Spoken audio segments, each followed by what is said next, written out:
Hello everybody, and welcome to another game design video.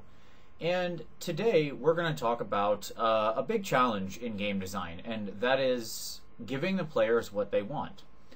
One of the things that sort of seems very obvious when you're designing a game is to simply sort of collect information from the people who are playing your game and, make your game do that stuff. Give them the things they want. The problem with that often happens is that actually will ruin your game and make it worse. And I know that sounds perhaps contradictory or like I'm crazy, but I think that by the end of this you'll see what I mean, because actually giving people what they want really isn't what they want. We'll see in a moment. Alright, so let's get into it. So I thought this video came to mind when I watched a really great video on Monopoly and breaking down Monopoly. And you can click on the little link there that's on the screen, or you can click the link down below to go watch the video on Monopoly. So that it's a broader video. It talks about the history of Monopoly and things like that. It's not super long. It's about 10 minutes. But the last probably 3 or 4 minutes are really what I'm concerned with here. And what he covers in there is that Monopoly, in short, most people think is a pretty bad game and think it's boring and long and just not that fun when it comes down to it. And one of the problems, or one of the contributing factors to that, is the things that I have pointed arrows to, which you will see in his video. He talks about the big pile of money on free parking and the addition of hotels. Both of these things are, the hotels thing is now in the game, obviously. The free parking thing has never been in the game officially, but it's on the house rules card that you get now. And effectively what's happening here is all of these things seem like good things. Hotels allowed you to return houses back into the economy because the standard game only had 32 houses, which some quick math of you can build 4 houses per little space tells you that there is not enough houses to go around. So hotels put that back in the market, allow you to charge more money, blah, blah, blah, blah, blah. The free parking thing makes you get more money. That's good, right? Because Monopoly is about having lots of money and making lots of money. But not really. Because all it really does is make the game go a lot longer, be a lot more boring. It makes it hard to lose. It makes it hard to win. All right? And if you get into that, you'll see he goes into a lot more details about it. So check out that video. But what it's pointing at here is that these are things, these house rules, I think the quote is like 77% of people who play the game use this free money thing on free parking. I know I certainly did when I played Monopoly. But we were all making the game a worse experience without realizing it. Because our immediate wants and the second order consequences that result from them are contradictory. And it's often hard for us as players or enjoyers of the game to connect these two things together, to realize the second order consequences of the changes we're making within the rules. Okay? Why is that? Well, that's because human beings don't think like that. So let's move on. We tend to think in the value of now, so we're going to play a little thought experiment here. I would like you to choose one of these two things. Okay?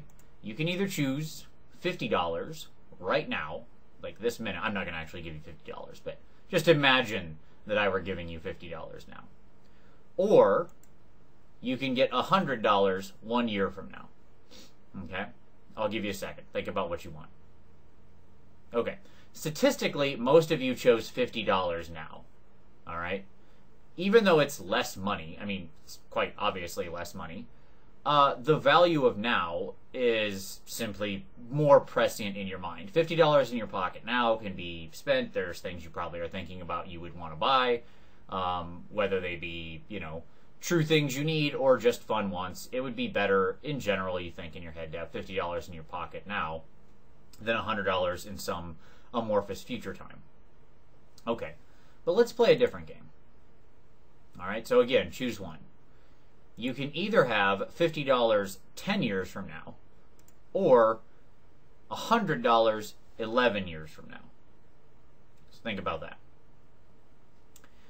Now, in that event, I'm guessing again, statistically, most of you said $100 11 years from now, right? Because when it's put into that sort of a time frame, you would just take the larger amount. And by the way, if you don't find these amounts of money compelling, you can play around with these dollar amounts. There's been a lot of these experiments run with varying denominations, thousands of dollars and stuff like that. It all generally gets to the same results. So if you prefer, make that 5,000 and 10,000, right? That might be more obvious. Like if you chose $50,000 10 years from now or $100,000 11 years from now, most everybody would choose $100,000, right? Now we're getting into this massive order of magnitude. Yet, at the same time, most people would still take the 50,000 now. Okay? Again, most, not everybody. Why? Well, because there's a sort of heuristic bias at play here, which I've talked about previously. And the shortcut is that now, immediacy, the current present time, has a very high value to us. Okay? Whereas the future, being the future and sort of hard to understand and wrap your head around, has less value, which is commonsensical, of course. We don't know exactly what the future holds, so we tend to prioritize now. As human beings, we probably should. Unfortunately, this has weird consequences with things like game design, because it means that we tend to want lower value things. I mean, $50 is less than $100, right? So we tend to want lower value things that seem immediately good. But of course, in the long term, when that future becomes the present, we've actually now reduced the total potential value of our experience. All right, that's a lot of theory craft. Let's get to the realism. All right, so how does this manifest in game design?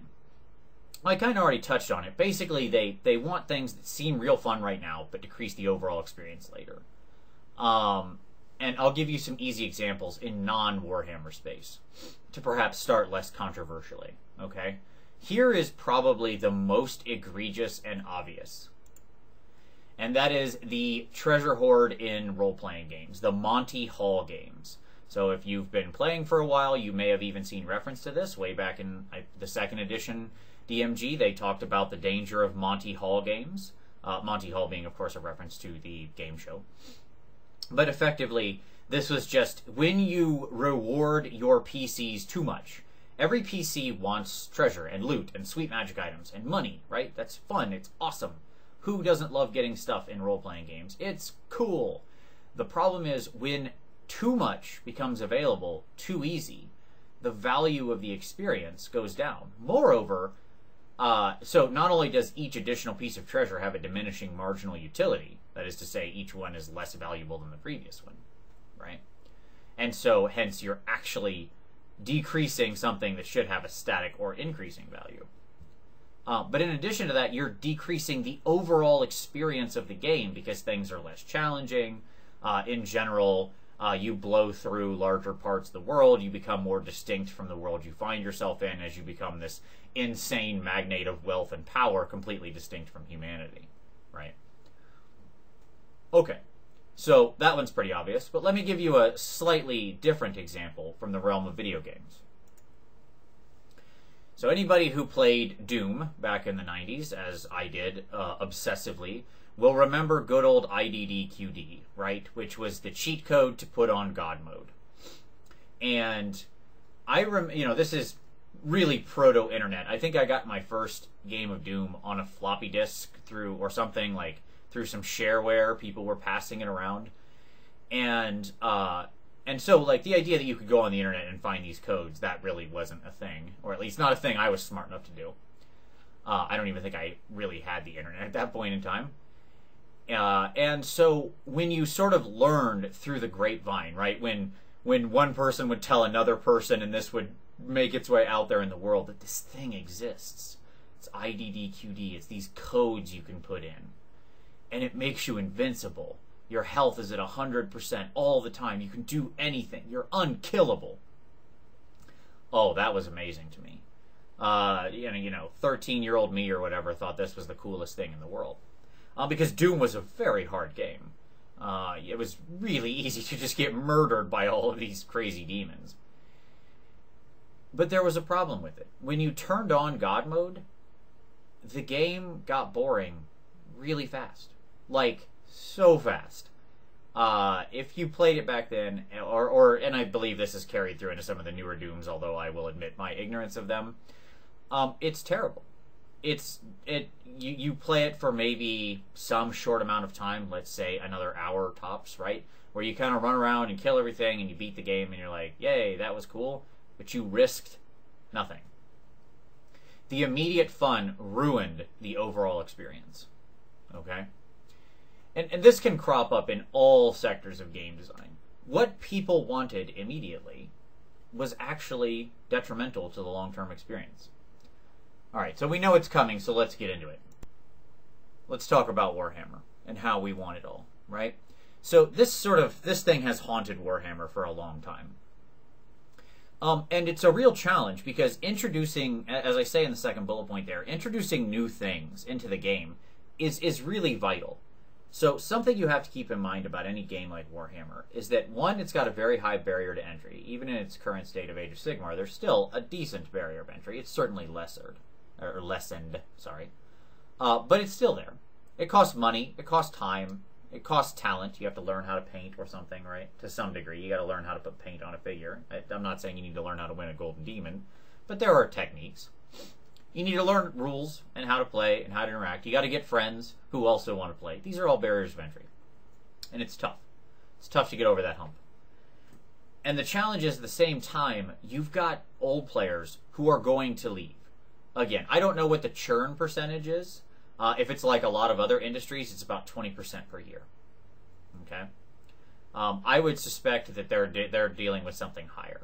What that means is that every year, 1 in 5 players playing the game or buying your product will stop doing that. Okay, so if you're not at least at the replacement rate, your game is going to die.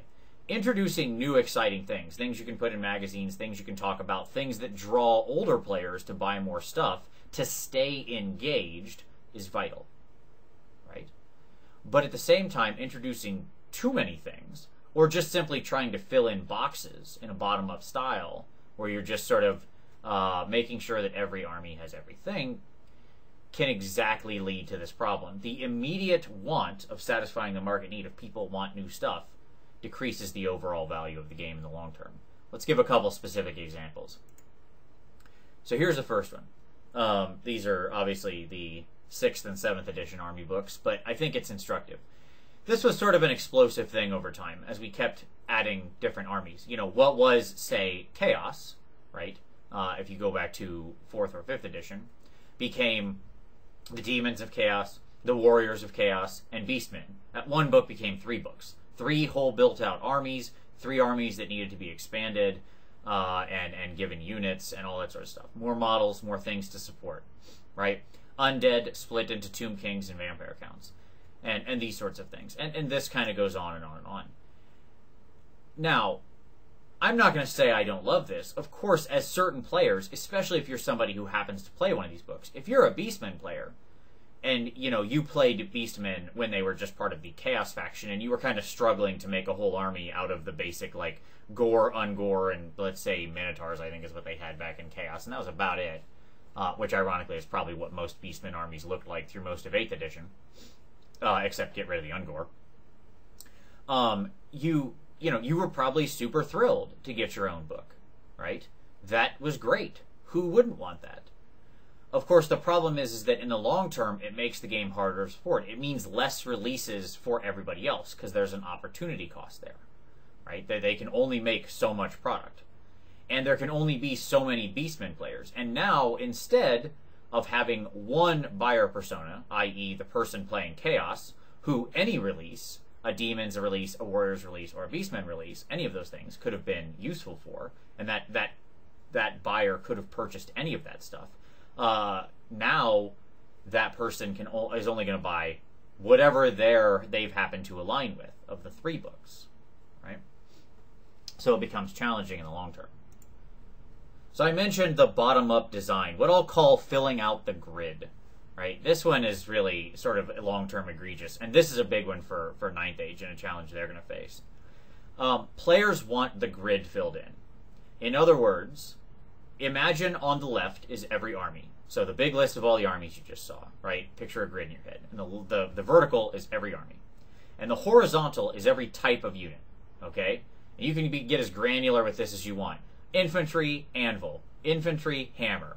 Cavalry, fast cavalry. Medium cavalry. Monstrous cavalry. Monstrous infantry, right? And you just fill out all those boxes, right? All that grid. And then put little X's in this grid in your mind of who gets what. And what's obvious is that not every army fills out every box, right? Certain people don't have really access to ranged troops or don't have access to monstrous cavalry or stuff like that. And the more you just sort of fill in the boxes, the more you just check off everything. Every army gets every type, the less those armies maintain any real thematic and or coherent limitations. They lose their identity. Yes, you can still do stuff like the Beastmen's monstrous cavalry they look like Beastmen, and the Bretonnians' monstrous cavalry look like Bretonnians. But in the end, it makes the play experience in the long term similar.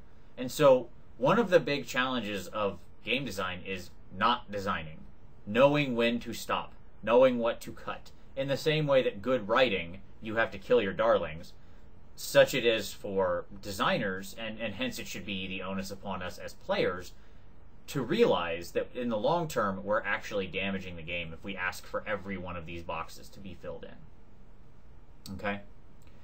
But it's not just in releases, like I've said with books and armies and units. It can also happen with rules. The more we want rules to govern everything, the more we end up in a situation like this. Okay? This is my favorite flowchart I've ever seen. This is the Warhammer 40k turn sequence flowchart. And this is all legit as per the edition it's in, right? Like, you start in the movement phase. I start in box 1. Are you in close combat? That is the start of my flowchart. And I have to go through all of these decision points. Now, you don't really think about it like this when you do it. But this is legitimately mapping all of the decision points your brain has internalized to play this game. I'll say two things to that. One, people forget this stuff all the time. Okay? Like, anything that has this kind of a decision matrix, steps are getting forgotten. And if you think you're above that, I congratulations to you if that's true. But I know that when I'm playing, I'm certainly not, and I've said, oh crap, that unit was supposed to have Swift Stride, I forgot to check for difficult terrain, or whatever. It doesn't matter. You can pick any little corner case special rule you want. We want the rules, all these little corner cases carved out to make our unit special, right? But then what happens is we get this. And to return back to the concept of barrier of entry, this is the biggest one, okay? Because people have disposable income if they're thinking about getting into this hobby. So the money is often less of a concern. It's not nothing, but it's obviously less of a concern. But this, being able to internalize this is a challenge. Because especially in the modern world, right now, the world we live in, when I'm recording this, you know, on the verge of 2016, I don't need to work this hard to have fun. There's a lot of things vying for my attention and a lot of easy ways to have fun, right? Internalizing this is a very particular kind of challenge that is only going to appeal to a very thin sliver of psychographic profiles. So, that's my basic argument, is that in game design and as players, we should often be concerned and be okay with not getting everything we want. Because what we want can sometimes actually ruin our games. So, check out the link below, watch that video on Monopoly. Like I said, I think it's really cool. If you're interested in the history of Monopoly too, it actually has a very fascinating history as a board game.